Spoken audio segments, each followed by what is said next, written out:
warahmatullahi wabarakatuh dan salam sejahtera.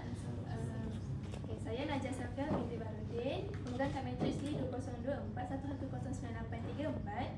Jadi pada hari ini saya akan membentangkan mengenai artikel jurnal saya, iaitu sumber bahan saya iaitu artikel jurnal yang bertajuk Strategi Imperialism British dalam Dasar Desentralisasi Negeri-Negeri Melayu Bersekutu 1927 sehingga 1934.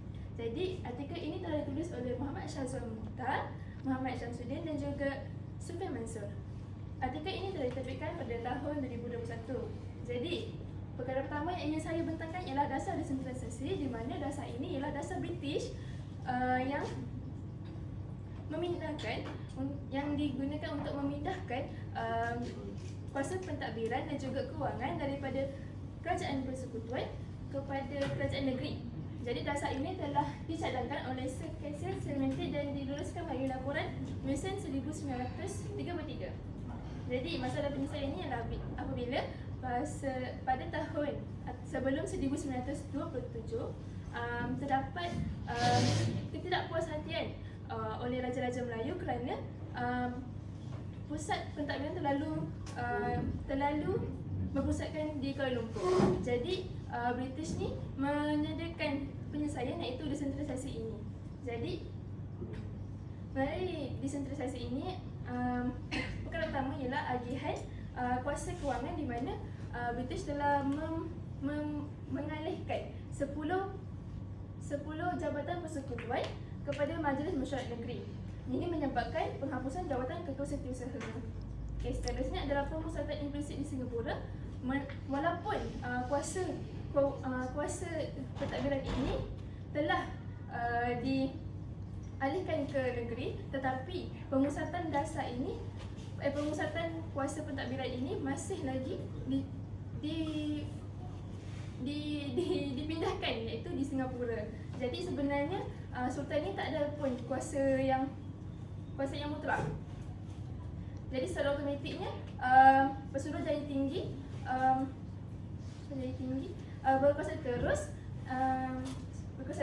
dan tidak ada birokrasi yang menghalang lah.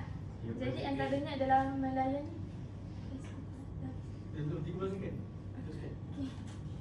Kesimpulannya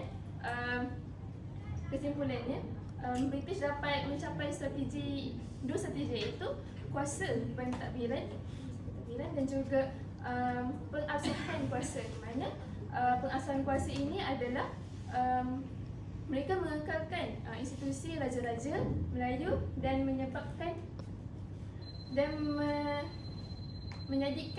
penjajahan kuasa mereka ini sah di mata tempatan.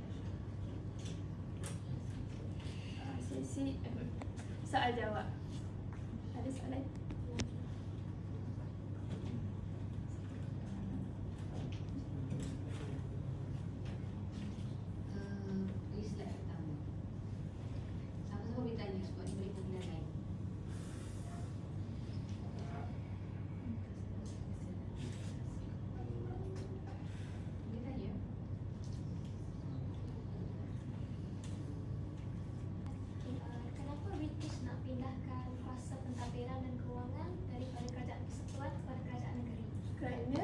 Ini adalah muslihat mereka sebenarnya, kerana apabila kalau mereka tak pindahkan kuasa ni, ketua setiausaha tu dia ada kuasa mutlak, dia jadi orang tengah.